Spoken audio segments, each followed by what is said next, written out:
for taking the time to answer a few questions concerning the North Carolina Teacher Evaluation System. So the first question is, Standards 1E states that teachers uphold the Code of Ethics for North Carolina educators that became effective on June 1st, 1997, and the Standards for the Professional Conduct adopted on April 1st in 1998. Many teachers do not know the specific guidelines with regards to this. Should these guidelines be provided for teachers, posted in the teacher workroom, or is it expected that the teachers will look for this information independently on the website?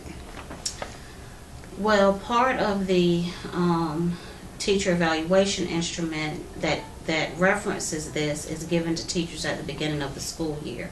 So we always give it to teachers at the beginning of the school year. There is another document that's kind of an accompanying document with the evaluation instrument that's listed online in that list of websites that we give the teachers as resources. And that when one of those links, it goes more into depth about each standard. And so that's where teachers can find the information. So we don't post it, but we do provide the links where teachers can go explore and get more information if they have questions about the Code of Ethics. Okay. Teacher performance is evaluated as developing to distinguish. Do you think teacher performance can truly be evaluated within a 30-minute class observation session? Absolutely not. That is why here at this school and every school that I have been principal, I always provide teachers with the black box. We call it the black box or artifact box. Because I know that in a we actually are supposed to be there at least 45 minutes, but in a 45-minute session, we're not going to see all that you do to instruct students.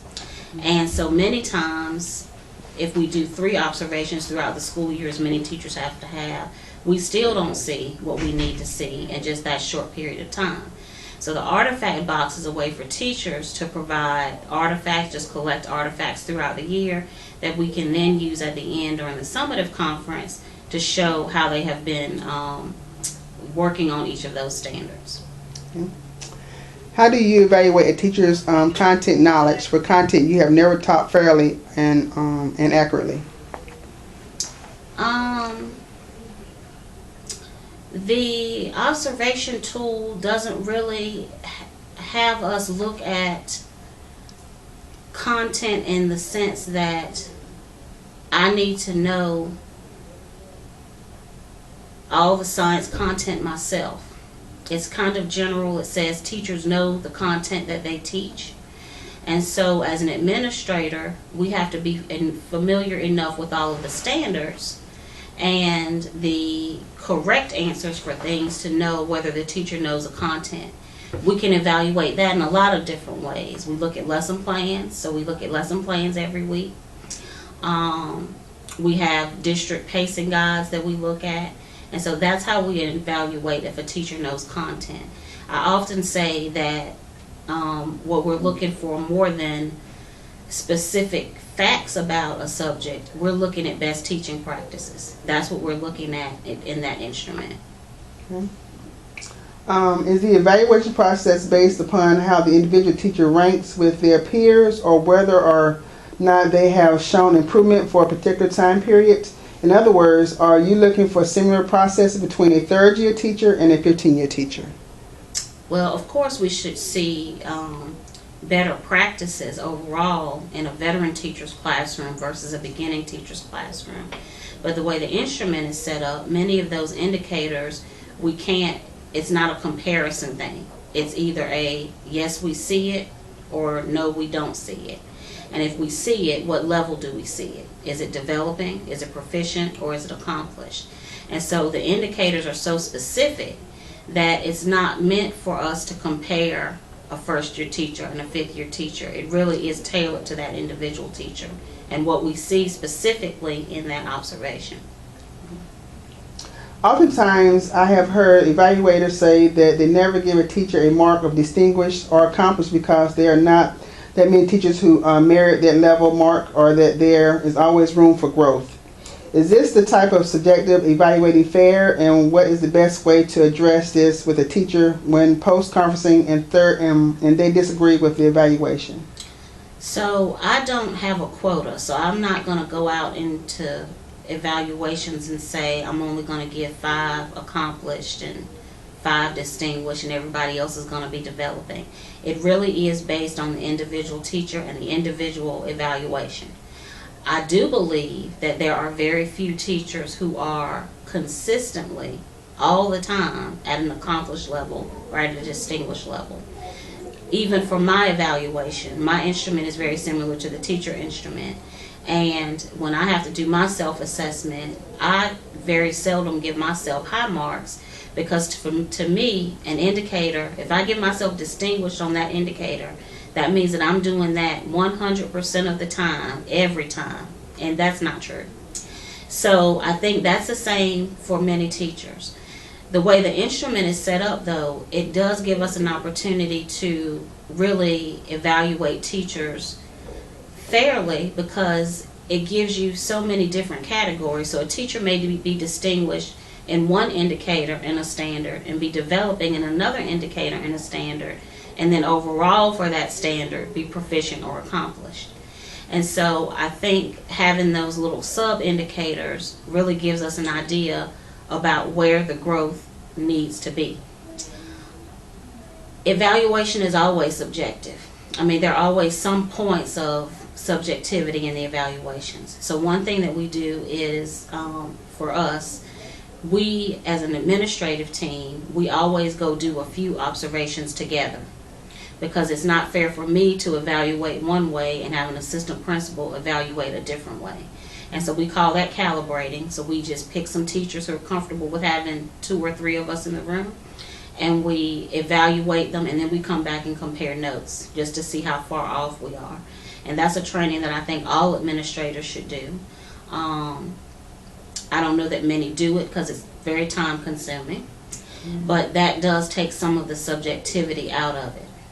Now, if a teacher disagrees with the evaluation, that's where that black box comes in, because again, a lot of times I can't see what goes on because I'm not in there for a long period of time.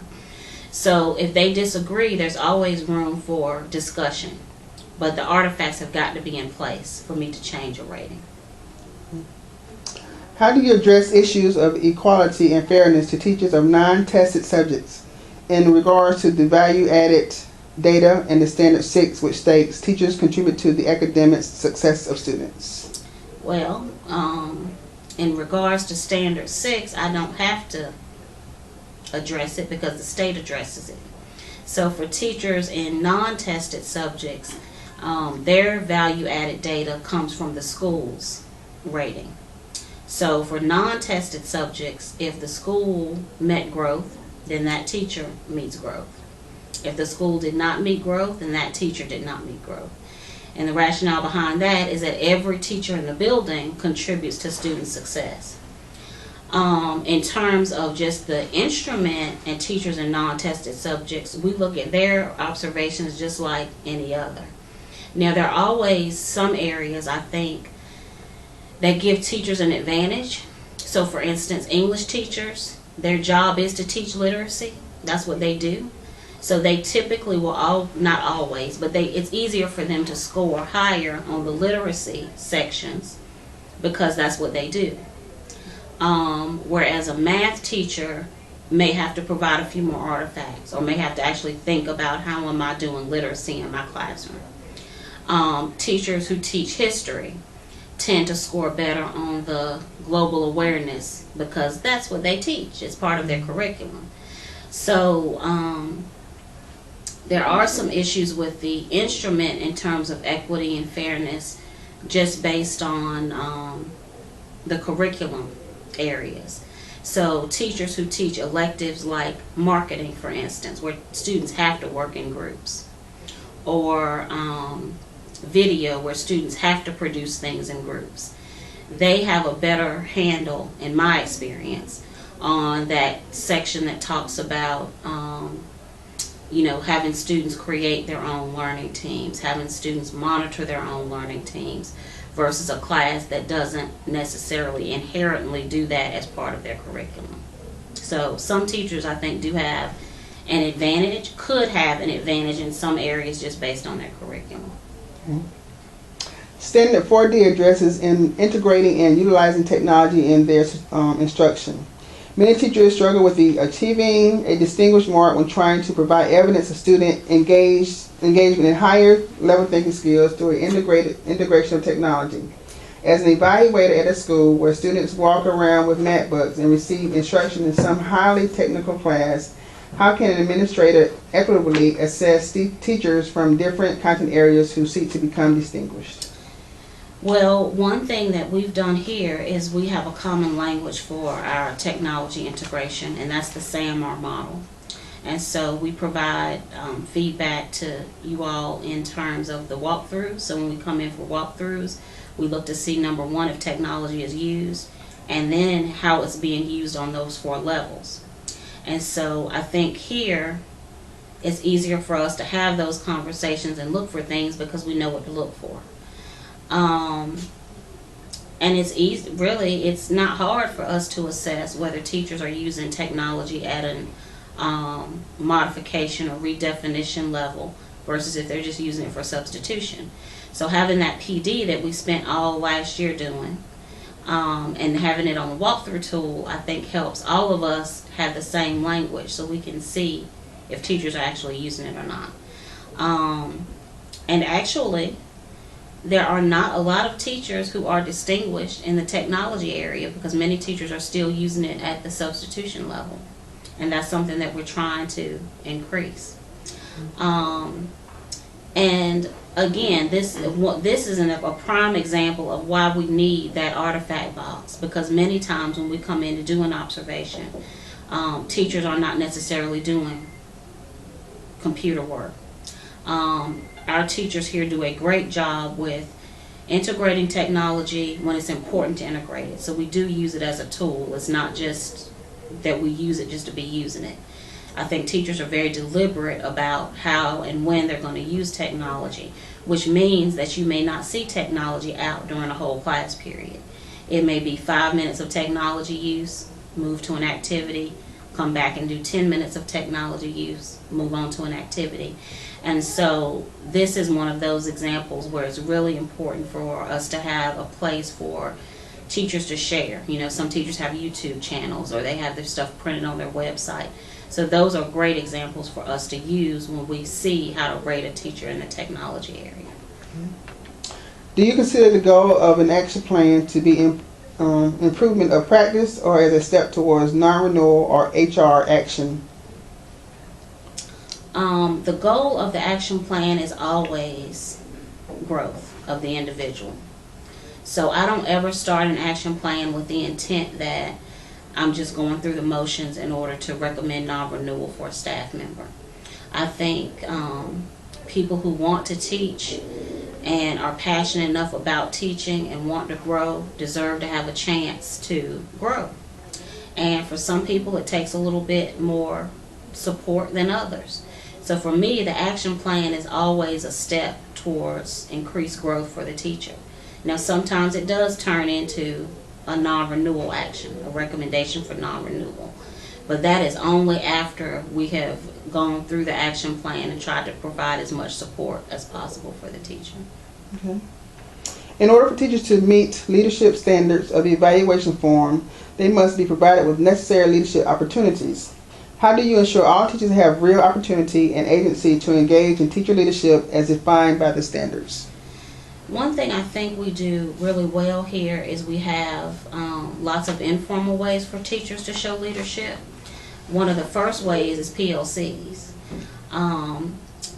One other way, and this is, I brag about this all the time, our learning walk practice is not done in many places where we have teachers go out and observe their peers and provide feedback to their peers. And one of the great things that's come out of that is teachers have said, I went into this class and this teacher does this really well. We'd really like to see this, how this teacher does this. So in that sense, teachers have been identifying who they want to do PD. And so we've been encouraging those teachers who do X really well to provide PD. The problem is it's been difficult because a lot of teachers don't want to get up in front of the staff and present. So we've been trying to find some little small venues, like a teacher visiting another PLC to share what they do. You know, teachers are leaders every day in everything they do. And I feel fortunate to be in a school where teachers have real ideas. They bring me ideas, and I feel like I let them run with it. If it's not too crazy, if it's, you know, a responsible risk. And so I think we have a lot of informal ways that teachers show leadership, and we're working towards getting people to do more formal things with leadership in terms of providing PD and that kind of thing. Okay. I would like to say thank you again on behalf of the SES cohort for your time. You're certainly welcome.